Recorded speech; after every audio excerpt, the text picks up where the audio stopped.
against the walls of the old study, casting shadows that seemed to twist and bend like living things. I had stumbled upon it by accident, an archive hidden beneath the governor's manor, dusty ledgers and folded letters stacked in secrecy.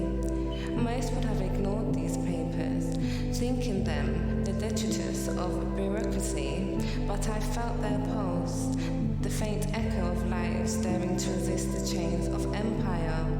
It was 1768 in the colony of Jamaica. The plantation stretched endlessly under the sun, the sugar glinting like gold, but the labor came at an unholy cost. The enslaved whispered, moved and watched, but they did more than survive. They plotted in coded letters, scratched marks, and seemingly innocuous songs. They built a network of communication that defied the overseas eyes. One such letter, tucked between the ledger pages, caught my breath. It was unsigned, written in a mix of English and Akan, a language meant to be hidden from the masters. The words spoke of secret meetings at night, of paths through the hills where no soldier would tread. The drums called, but only for those who listen, it said. I could almost hear the faint thrum of hidden rhythms beneath the moonlight, guiding feet across darkened fields. I imagined the lives behind those words, a young man, tall and quick, dodging patrols through cane fields, carrying news from one plantation to another. A woman bending over a fire, murmuring prayers that doubled as instructions for escape. Each letter was a key, each mark a code. They were not merely surviving, they were claiming power in the shadows. But resistance was never simple.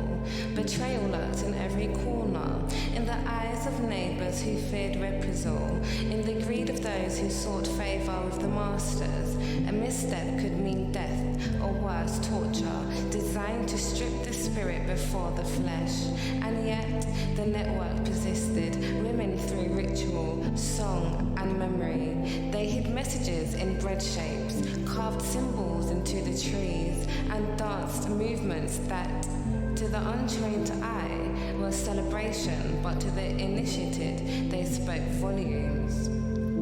One night, in my imagination, I saw them all gathered under the baobab tree near the river, cloaked in darkness, faces illuminated by firelight. A priest or priestess spoke in the language of the ancestors, calling upon spirits to shield them from the eyes of the oppressors. They recited names, prayers, and histories that no colonial ledger could ever contain. Their magic was subtle, spiritual, and real. Not the illusion of power, but the power of belief itself. Guiding strategy, giving courage, and stitching together a community that refused erasure. And in the quiet, they made their plans, routes for escape, messages to allies, signals for rebellion. Each decision was heavy with risk, each movement a test of courage. One slip could unravel everything, yet they moved forward with a rhythm that was almost hypnotic, almost sacred. I could hear the beat of drums echoing across the hills, a warning to some, a guide to others. The moral weight was immense.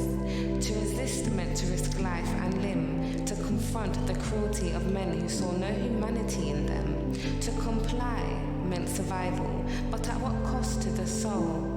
They chose, again and again, to resist in the ways they could. Not all stories ended in triumph. Many ended in tragedy. Yet even in loss, they left traces of courage and wisdom, encoded in letters, songs, and rituals that would echo through generations. As I closed the ledger, the candle guttered and the shadows danced across the walls one last time. The ghost of those who had dared to resist seemed to learn closer. Murmuring secrets meant only for the brave.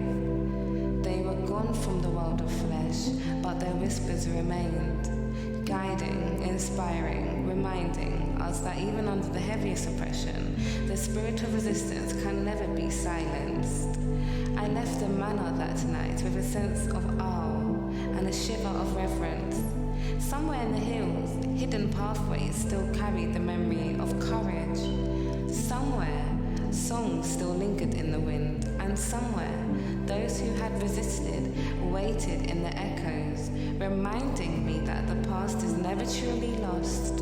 It breathes, it whispers, and it shapes the present in ways that can never be fully measured.